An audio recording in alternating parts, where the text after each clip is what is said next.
Nós estamos aqui numa série na Igreja Batista Urbana, e essa série tem o título A Identidade Urbana. A gente está investigando os traços distintivos da nossa comunidade, investigando o que significa ser Igreja Batista Urbana. E nós começamos essa série no primeiro domingo do ano, lá em janeiro, no início do mês de janeiro, no primeiro domingo de janeiro, e nós refletimos sobre esse primeiro traço distintivo dessa igreja, que é ser uma igreja comprometida com o serviço ao Senhor. Nós descobrimos lá naquele domingo que a maior expressão de adoração que temos para oferecer ao Senhor é a adoração por meio do serviço. Somos uma igreja comprometida em honrar e servir a Deus. No segundo domingo nós falamos que somos uma igreja comprometida em ser uma comunidade que anuncia e proclama e comunica o Evangelho do Senhor Jesus Cristo. Nós somos uma comunidade comprometida em anunciar e proclamar o Evangelho do Senhor Jesus Cristo. Naquele domingo nós refletimos lá em 2 Timóteo, no capítulo 4, na ordem em que o apóstolo Paulo diz para Timóteo para que ele pregue a palavra a tempo e fora de tempo. Nós somos essa comunidade, uma agência de comunicação de uma mensagem num mundo que tem coceira nos ouvidos. No terceiro domingo do mês passado, nós conversamos sobre ser uma comunidade que está comprometida em formar discípulos, porque a Igreja Batista Urbana, ela existe para honrar e servir a Deus na comunicação do Evangelho e na formação de discípulos. E nós queremos formar um tipo de discípulo aqui, que é aquele que é maduro, que se conhece e conhece o seu Deus, e ele é engajado. E esse é o tema do nosso quarto encontro, que foi no domingo passado, o último domingo do mês de janeiro, e nós falamos que nós queremos formar discípulos maduros e engajados na renovação espiritual do mundo, na renovação espiritual da cidade, na renovação espiritual desse contexto, que o tipo de espiritualidade que nós estamos propondo é a espiritualidade da Palavra de Deus. Hoje eu quero conversar com você sobre renovação cultural. Quero propor para você essa noite que, como igreja, nós estamos comprometidos em formar discípulos, não para o esquenta-banco, mas para serem agentes de arquitetura cultural, agentes de cultura nesse mundo. E, meus irmãos, quando a gente fala sobre esse assunto, a gente cria de cara dois tipos de reação. Você tem primeiro aquele indivíduo que não conhece a Cristo, e acredite, eu já ouvi isso, eu ouvi de gente aqui que visitou a gente, quando descobriu que a gente quer ser promotor de cultura, falaram assim: ô Isaac, você não acha que é um tanto pedante da sua parte e da parte dessa comunidade querer ser uma igreja que dita ou propõe uma agenda cultural para esse mundo, para Santo André, para o Grande ABC, para o Brasil? Você não acha que é um tanto pedante isso? Você não acha que é pedante dizer para as pessoas como elas devem se comportar, quais valores morais que elas devem ter, quais são os princípios que elas devem seguir? Não é pedante isso da sua parte? E se a gente não tem a primeira reação chamando a gente de pedante, a gente tem a reação daquele que é o religioso. E ele diz assim: envolver-se com a cultura é coisa de mundanismo. Falar de cultura, falar de ambiente cultural, falar de arquitetura cultural, falar de crente que está envolvido com o mundo, fazendo o bem, se envolvendo com a realidade lá fora, isso é coisa de gente mundana. Isso é coisa de gente que não entendeu o Evangelho, isso é coisa de gente que não está comprometida genuinamente com a palavra de Deus. De maneira geral, essas são as duas reações imediatas que a gente tem, ou que a gente se depara quando a gente se propõe falar de renovação cultural e arquitetura cultural. E isso é fruto de desse mundo que nós vivemos, desse mundo secular que nós vivemos. O que é o tal do secularismo? O secularismo, ele separou o que é o sagrado o que é o sagrado do secular, ele separou e relegou ao mundo do foro privado a fé, a religião, relegou ao mundo do foro privado tudo aquilo que diz respeito a princípios morais, relegou ao mundo privado, ao mundo do seu ambiente, da sua casa e da sua privacidade, tudo que diz respeito à espiritualidade. E trouxe para a praça pública tudo aquilo que diz respeito ao que é científico. Tudo aquilo que é de ordem científica, que a gente pode provar no tubo de ensaio, então a gente discute isso na praça pública. Agora, fé, religião, moral, princípios que guiam a nossa vida, e isso daí é foro privado. Cada um tem o seu e cada um segue a sua. Então, por causa desse secularismo, quando a gente fala de arquitetura cultural, a primeira reação é: você é um pedante, porque você não pode vir me dizer o que eu tenho que viver, você não pode vir me dizer quais são os princípios, se esse princípio é melhor do que esse, se esse valor é melhor do que esse, se esse tipo de cultura é melhor do que essa. Ou você é um mundano, porque você está falando de coisas do mundo. Essas são as duas reações que nós enfrentamos aqui não somente na nossa igreja, mas, enfim, quando a gente fala sobre arquitetura cultural, sobre promoção de cultura.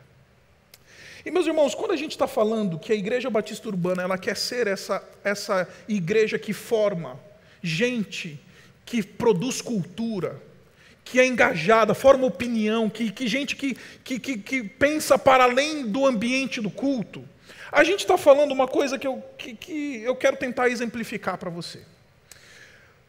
Recentemente eu estava fazendo umas pesquisas e descobri que existe no Brasil 40 milhões de pessoas que se dizem, segundo o IBGE, que se dizem cristãs, que se dizem cristãs evangélicas.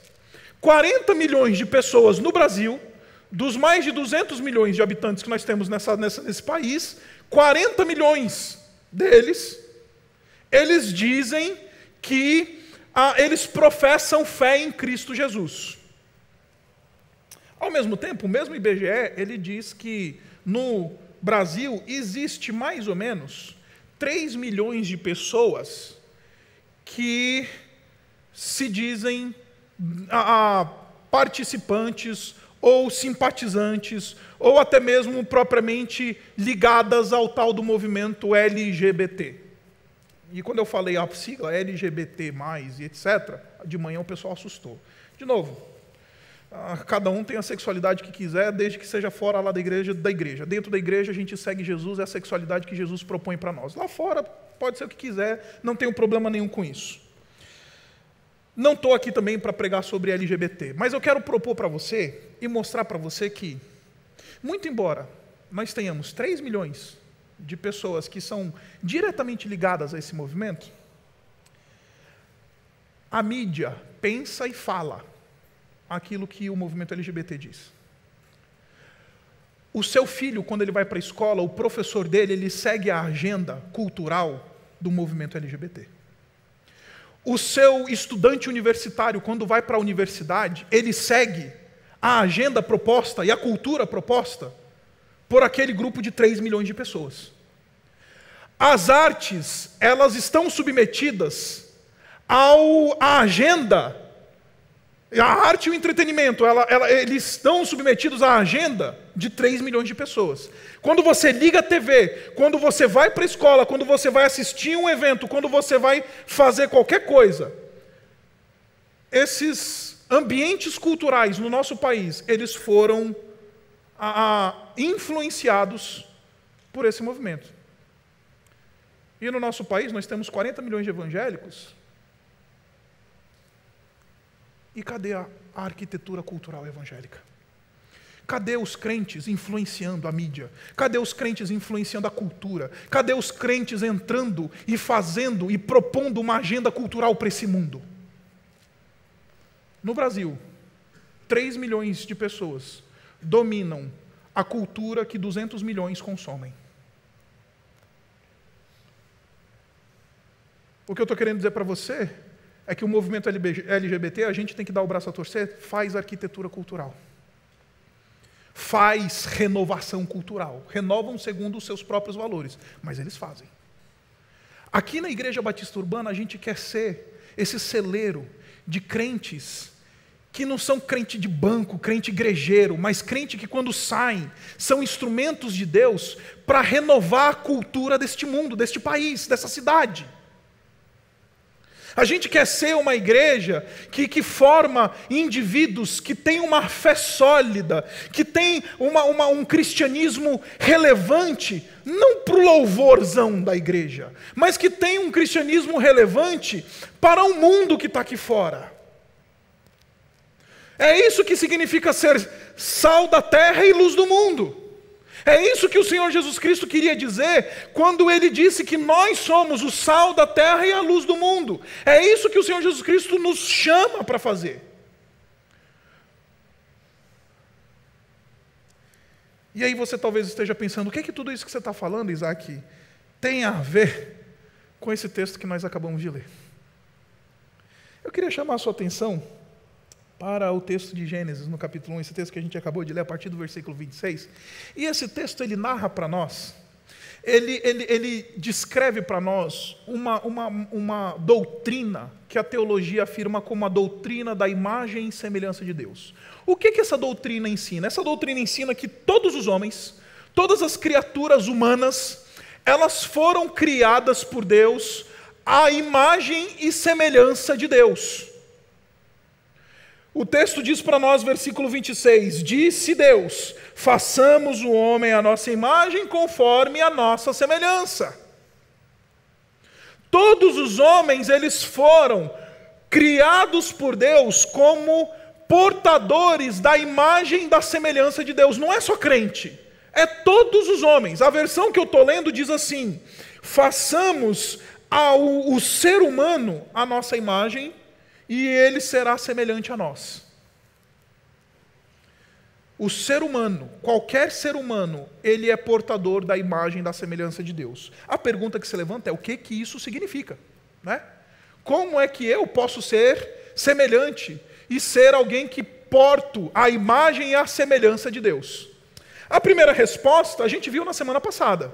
Nós somos seres espirituais, você não é só coração que bate, você não é só perna que anda, você não é só mão que pega, você é um ser espiritual, você tem uma alma, você tem um espírito. Porque nós somos criados à imagem e semelhança de um Deus que é espírito. Nós não temos só perna, braço, cérebro, orelha, ouvido. A gente também é espírito, somos seres espirituais. Dotados de espiritualidade, porque somos criados à imagem e semelhança de um Deus que é espírito. E importa que nós o adoremos em espírito e em verdade. Ser portador da imagem e semelhança de Deus significa ser alguém que é um ser comunitário. A gente ama compartilhar a nossa vida, porque nós fomos criados à imagem e semelhança de Deus, de um Deus que é uma comunidade. Pai, Filho e Espírito Santo, que existem numa comunidade perfeita, numa intimidade perfeita. É por isso que a solidão nos machuca. É por isso que esse negócio de rede social dá muito certo. A gente ama compartilhar a nossa vida. A gente ama postar lá no Instagram que a gente fez nas nossas férias. Porque a solidão nos machuca.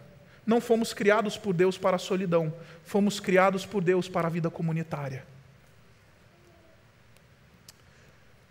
A doutrina cristã continua ensinando a gente que, por sermos imagem e semelhança de Deus, nós somos indivíduos que somos dotados de um senso moral. Nós somos dotados de moralidade. A gente chega diante de algumas coisas, a gente fala, por uma simples razão, somos criaturas de Deus, que a gente olha e fala assim, isso não está certo.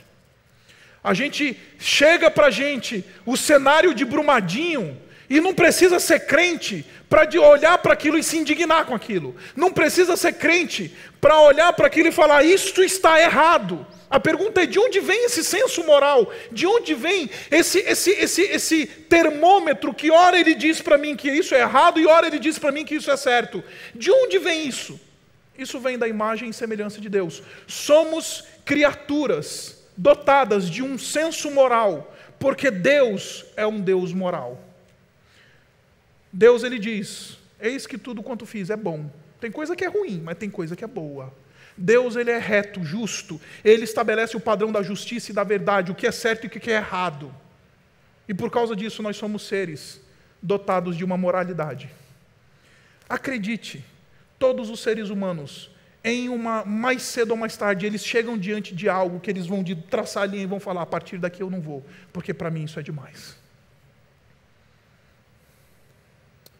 E finalmente, nós somos seres, à imagem e semelhança de Deus, porque nós somos seres criativos e nós somos seres intelectuais.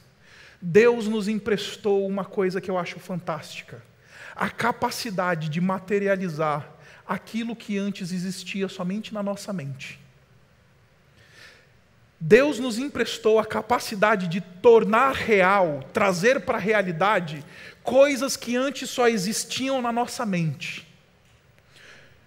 Do mesmo jeito que Deus, antes de criar todas as coisas, Ele tinha todo o universo na sua mente e tornou o universo real, a gente recebeu esse empréstimo de Deus, essa capacidade de materializar coisas que antes só existiam na nossa mente.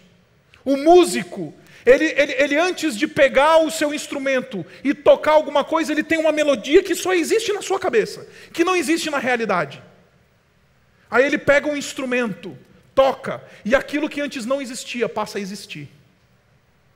O artista, ele tem um quadro, ele pinta um quadro que antes ele só existia na cabeça dele. E aí ele é um indivíduo que olha para o quadro e pinta o negócio e a gente fala, de onde veio isso? Estava na cabeça dele. A gente recebeu essa capacidade que Deus nos emprestou. Deus, ele faz isso a partir do nada. A gente faz a partir das coisas que Deus criou.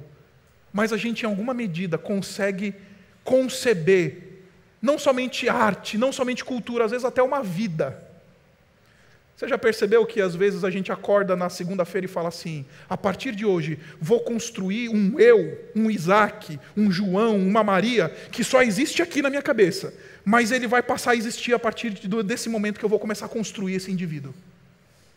Vou entrar na dieta, vou aprender inglês, vou me formar. A gente é assim. Por quê? Porque Deus nos criou assim. Nós recebemos de Deus essa capacidade emprestada dele de materializar o que antes só existia no mundo das ideias. Isso é fantástico, isso nos separa de todo o resto da criação. Como você sabe, eu tenho uma cachorrinha lá em casa, a Golden, uma filhote de Golden. Ah, graça a minha cachorra. Mas a minha cachorra, ela não acorda na segunda-feira de manhã angustiada por causa do trabalho. Ela não acorda e diz assim, hoje vou pintar um quadro. Hoje eu vou construir e escrever uma sinfonia.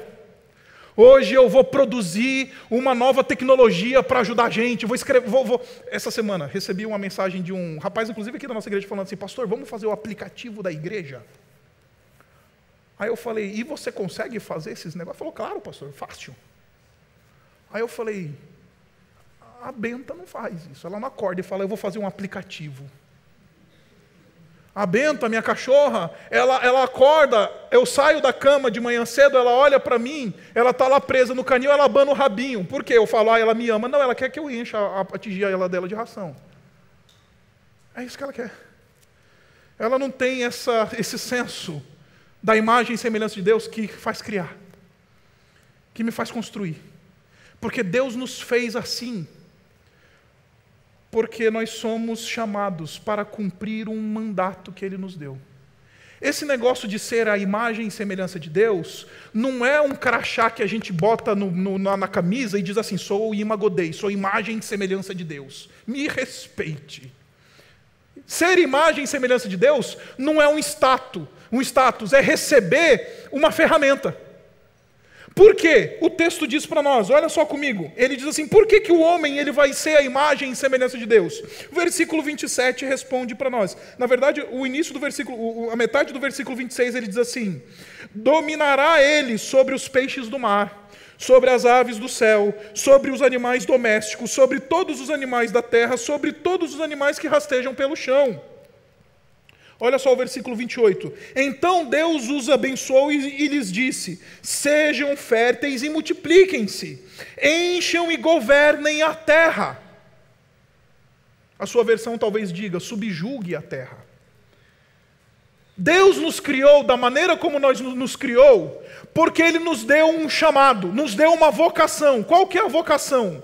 De dominar e governar a terra. Dominar e subjugar a terra. E normalmente quando a gente lê esses versículos, a gente acha que a Bíblia está justificando que a gente abuse da criação, né? A gente mate indiscriminadamente os animais, a gente polua a terra, a gente polua o Tietê e etc.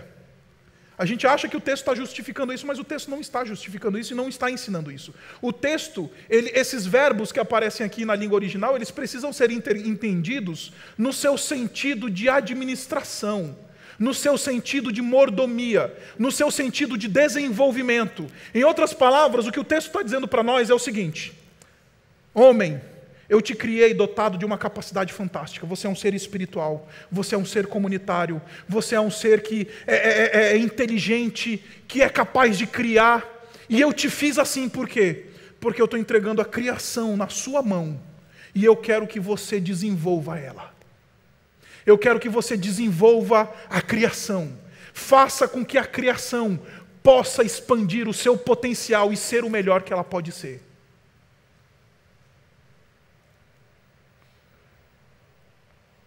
É por isso que a gente desenvolve cultura. É por isso que a gente desenvolve tecnologia.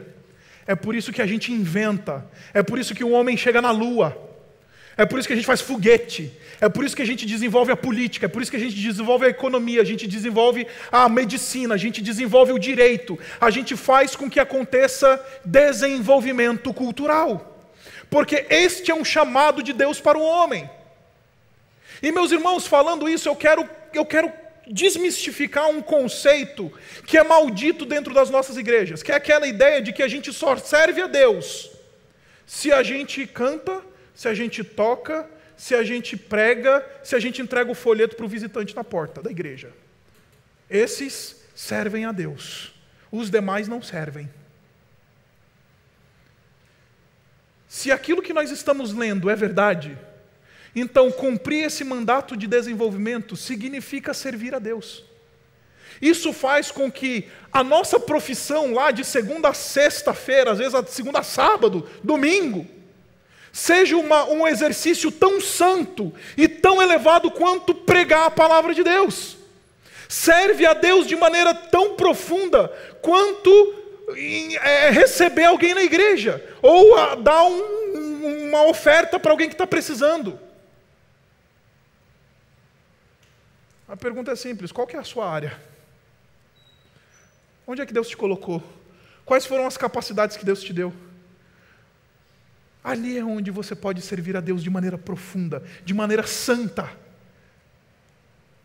Ali é a área onde Deus quer usar você. Os dons e os talentos que Ele te deu é para que Ele te use.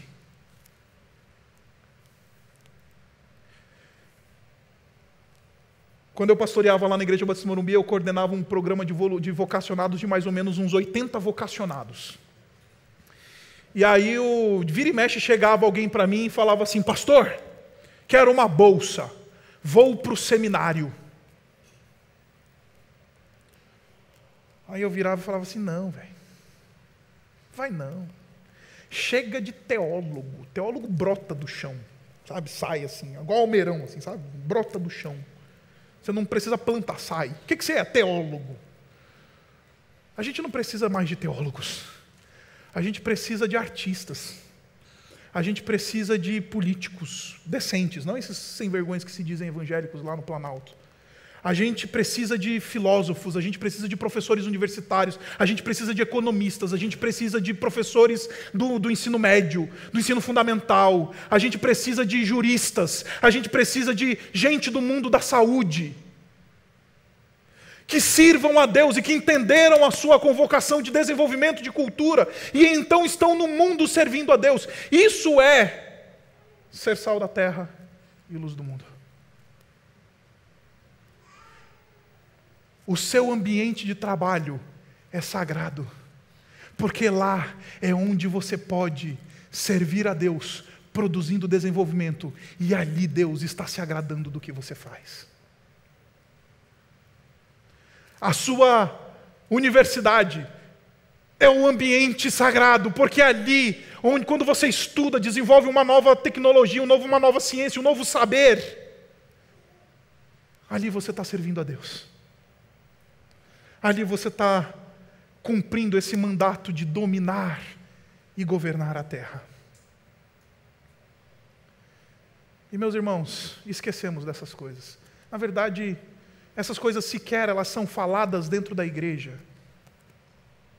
Porque é mais fácil dominar um curral de 200, 300, 400, 1000 do que ter nas cadeiras das igrejas crente que pensa e crente que é útil. Porque crente que pensa e crente que é útil dá trabalho. Porque vai fazer perguntas que às vezes os líderes não querem responder. Vai fazer pergunta que às vezes incomoda. Ô pastor, mas isso daqui, como é que é? Aí, como o pastor quer mais dominar o seu império do que qualquer outra coisa, aí ele diz assim, não, veja bem, é porque é assim que tem que ser.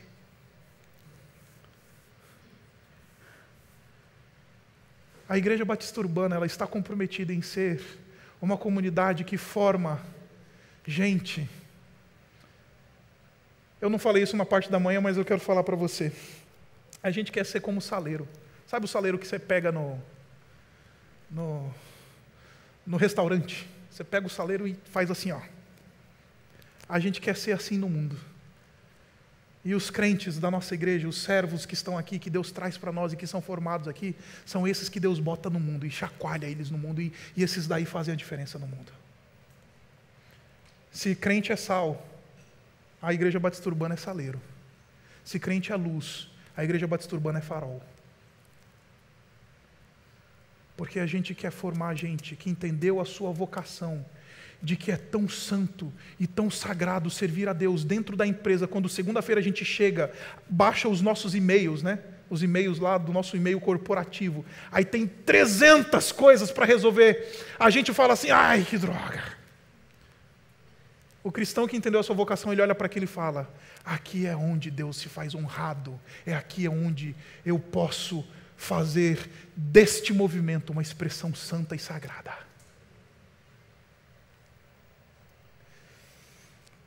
Olhe comigo lá no capítulo 4, o outro texto que nós lemos. Eu queria só chamar a sua atenção para algumas coisas importantes. Esse texto nós visitamos no primeiro ano da nossa igreja, quando nós fizemos a nossa série sobre o livro de Gênesis, e nós praticamente fizemos um voo panorâmico no livro de Gênesis, alguns meses atrás, na verdade, no ano de 2016. Nós visitamos esse texto e nós falamos observamos esse texto na perspectiva de ser uma igreja para a cidade. Eu não vou pregar esse sermão para você, porque ele está disponível para você nas nossas redes sociais, lá no YouTube e no SoundCloud. Mas esse texto ele é muito importante para nós, porque ele conta para nós a história desse indivíduo chamado Lameque. Tá? Olha comigo aí, a partir do versículo 17. E eu vou tentar explicar o que está acontecendo aqui. Adão e Eva, como você sabe, eles foram expulsos do jardim. Tá? E o texto nos diz, lá no final do capítulo 3, que Adão e Eva eles foram morar a leste do Éden. O que isso significa, morar a leste do Éden? Morar a leste do Éden é a terminologia bíblica para viver longe da presença de Deus. Para essa vida que a gente acha que Deus não tem nada a ver com a nossa realidade. Deus só tem a ver com culto, quando a gente vai lá para a igreja, quando a gente vai e canta, mas quando eu chego no meu trabalho e boto meu dedo lá no meu ponto eletrônico e marco o horário da minha entrada, Deus a partir de agora não tem mais nada a ver. Isso é viver a leste do Éden. Quando a gente separa a nossa vida, sabe a coisa do secularismo que eu já falei para você? Então quando a gente vive de segunda a sábado como se Deus não existisse, isso é viver a leste do Éden. E Adão e Eva foram viver a leste do Éden, fora da presença de Deus. E Adão e Eva, eles tiveram 2 filhos. Você conhece a história, Caim e Abel. Se filho de crente não é crentinho, filho de pecador é pecadorzinho. Saiba disso. A natureza pecaminosa ela é transmitida. E o filho de Adão, o primeiro filho de Adão, se tornou o primeiro genocida, o primeiro fraticida, o primeiro assassino. Ele mata o seu irmão por ciúme e arrogância. E então Deus chega para o Caim e fala: Caim, é o seguinte, cara, porque você matou o teu irmão e o sangue do teu irmão clama da terra, você a partir de agora vai ser um indivíduo errante, e você vai ser um nômade. Você não vai ter um lugar teu que você pode chamar de casa. Você não vai ter raízes fincadas em algum lugar. Você vai ser um indivíduo sem casa. Só que o Caim não levou muito a sério esse castigo de Deus.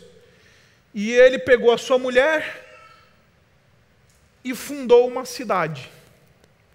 O versículo 17 diz para nós então que o Caim, ele teve relações com a sua mulher, ela engravidou e deu à luz a Enoque.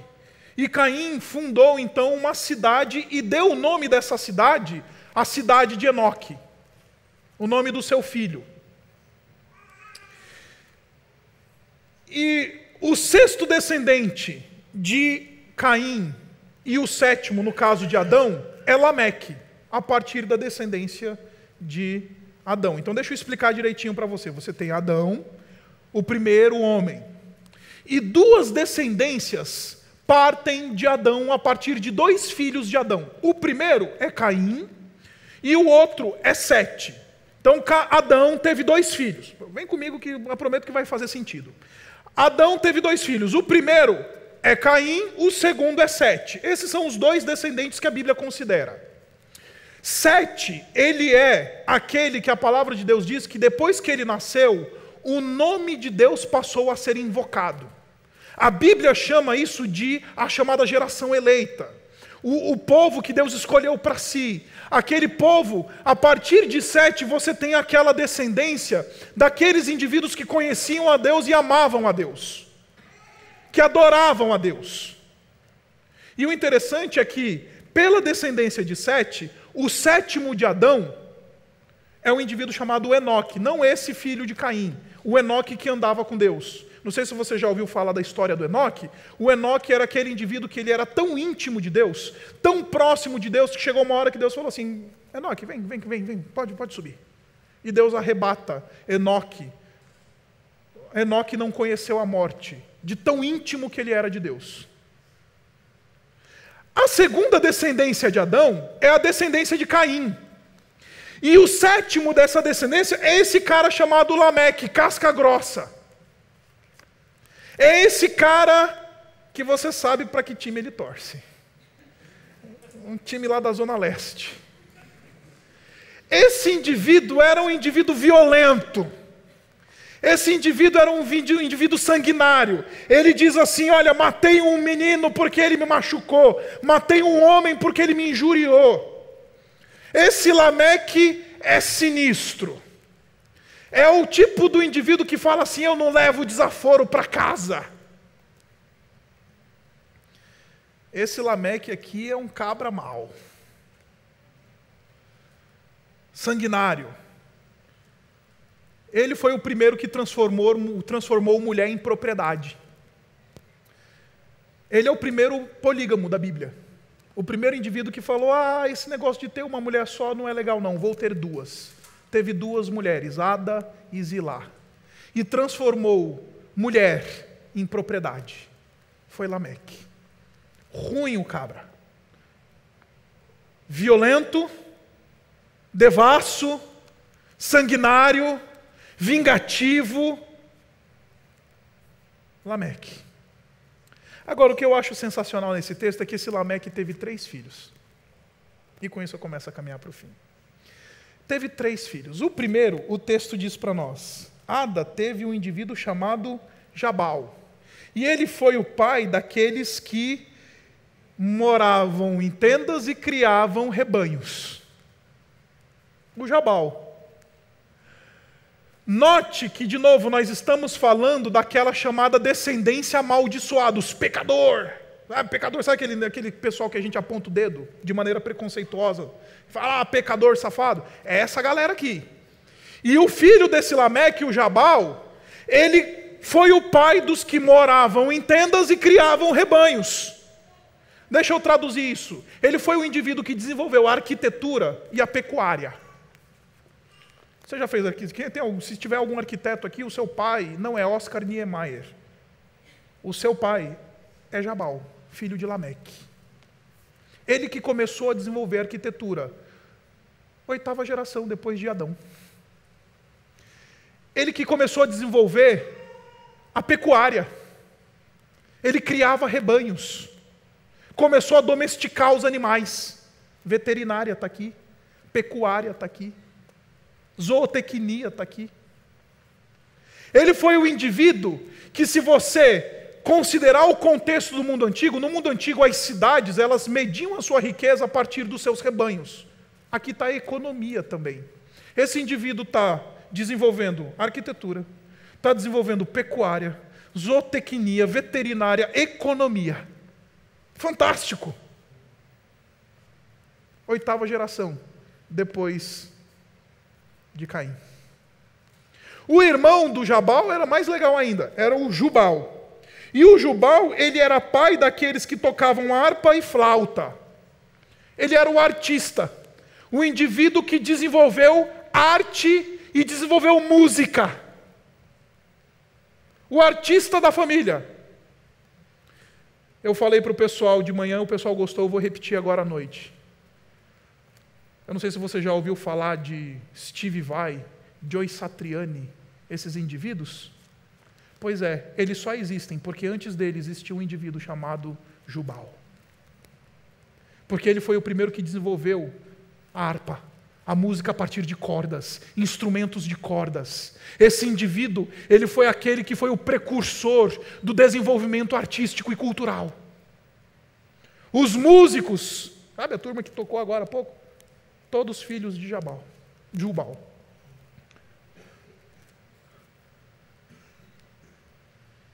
8ª geração, depois de Adão.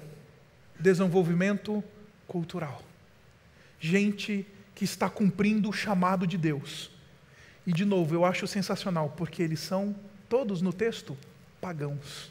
Não conhecem a Deus. São filhos da linhagem do assassino.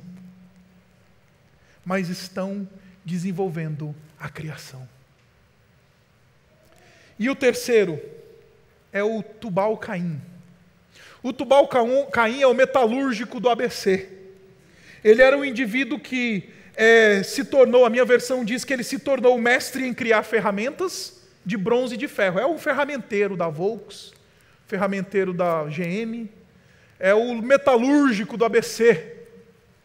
Tubal-Caim. Agora que está na moda de falar da tal da Vale do Rio Doce, por causa das crises recentes, eu queria convidar você.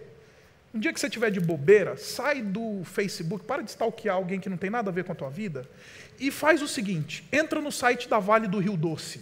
Aí quando você entrar no site da Vale do Rio Doce, procura os tipos de tecnologia que precisaram ser desenvolvidos para que o homem manipulasse ligas de metal e de bronze. 8ª geração, depois de Adão, o Tubal-Caim já estava mexendo com isso. Desenvolvimento cultural, desenvolvimento artístico. Aí sabe qual que é o problema disso? Desse texto? Quando ele diz para nós que quem está fazendo isso são os pagãos, é que a gente que é crente, a gente acha que então o nosso negócio é ser do louvor e da adoração, e o negócio do desenvolvimento cultural é coisa do pagão. A gente é a turma que diz assim, não, o nosso negócio é levantar a mão na igreja e cantar para Jesus. Quando Deus está dizendo, não, não é só isso não. Eu e você somos chamados para ser esses Jabaus, esses Jubaus, esses Tubal-Caíns, que entram no mundo, desenvolvem coisas, produzem o bem, fazem com que o mundo seja melhor. Esses indivíduos entenderam que é sagrado servir a Deus, é sagrado honrar o seu chamado, lá onde Deus nos colocou, fazendo e usando os talentos que Deus nos deu. Eu vim aqui essa noite dar um recado muito simples para você. Eu vim aqui dizer que, se você não entendeu isso, se você não compreendeu que a formação que Deus te deu, o lugar onde Deus te colocou, é o ambiente onde você está para servir ao Senhor, com as habilidades que você tem para produzir desenvolvimento, você, em última análise, não entendeu o que significa servir a Deus. Você, em última análise, não entendeu a natureza do serviço a Deus. Em última análise, você não entendeu o que é ser cristão. A palavra de Deus está chamando a Igreja Batista Urbana para ser essa comunidade que forma indivíduos que entram nesse mundo e produzem desenvolvimento, trazem acréscimo, mudam culturas, usam a sua posição, a sua influência, os seus talentos, a sua habilidade para mudar uma cultura. Algum tempo atrás, um rapaz chegou para mim, ele é gerente numa empresa grande aqui em São Paulo, e falou assim: pastor, eu vou usar a minha posição, as minhas habilidades como gestor da minha empresa para mudar uma cultura de morte dentro da minha empresa. E qual que é essa cultura de morte, meu irmão? É uma cultura que todas as estagiárias, para serem efetivadas, elas têm que ir para um motel com algum gerente da empresa. Eu estou comprometido em mudar isso. Esse entendeu o que é arquitetura cultural. Esse entendeu o que é ser um cristão que faz a diferença nesse mundo. Esse entendeu o que significa servir a Deus lá dentro do mundo. Esse entendeu o que é ser sal da terra e luz do mundo. Eu vim convidar você essa noite para refletir sobre isso, porque essa é a vocação para mim e para você. Quando você sair por essa porta, lembre-se, você também está entrando em terreno sagrado, porque é lá no mundo que nós somos chamados para servir. É lá no mundo que nós somos chamados para desenvolver essa criação. É lá no mundo que nós somos chamados para formar cultura. E a minha oração é que o Brasil não seja um país evangélico, mas que seja um país onde os cristãos evangélicos fazem arquitetura cultural. Seja um país onde os cristãos evangélicos fazem arquitetura, promovem valores de vida, promovem a vida, a segurança, o bem-estar, criam tecnologia para favorecer o desenvolvimento, a economia. São indivíduos que fazem coisas relevantes para esse mundo. E se a Igreja Batista Urbana puder cooperar um pouquinho com isso, eu creio que nós cumprimos o nosso chamado como igreja. Eu creio que nós chegamos onde Deus espera que nós estejamos. Abaixe sua cabeça.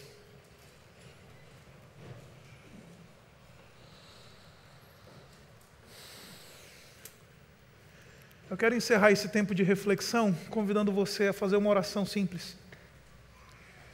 E essa oração é: Senhor, onde é que o Senhor me colocou?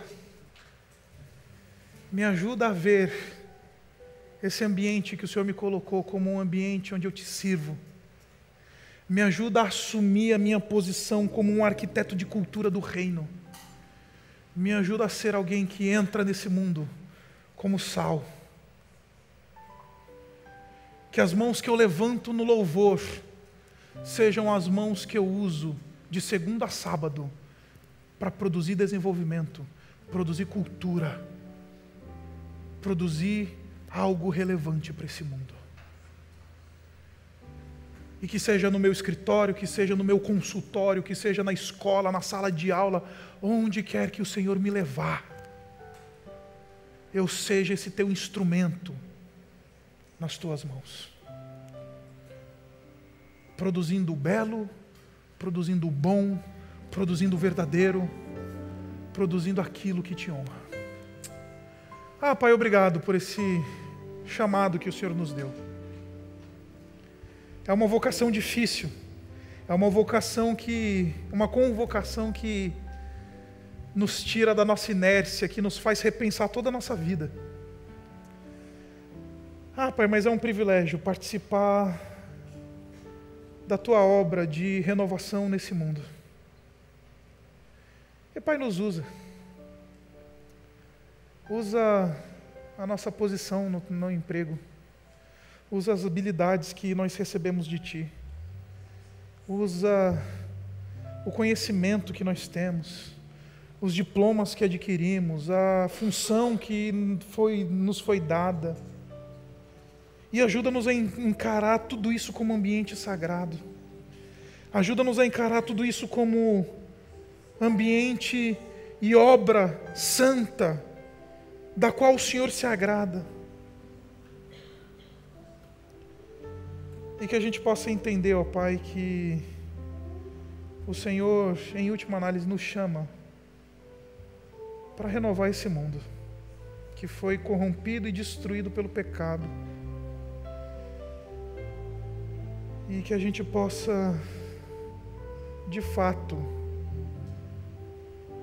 ser sal da terra e luz desse mundo.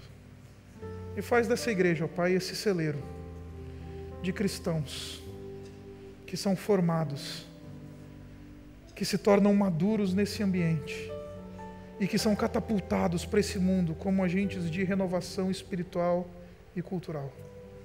Nós oramos assim no nome do Senhor Jesus. Amém.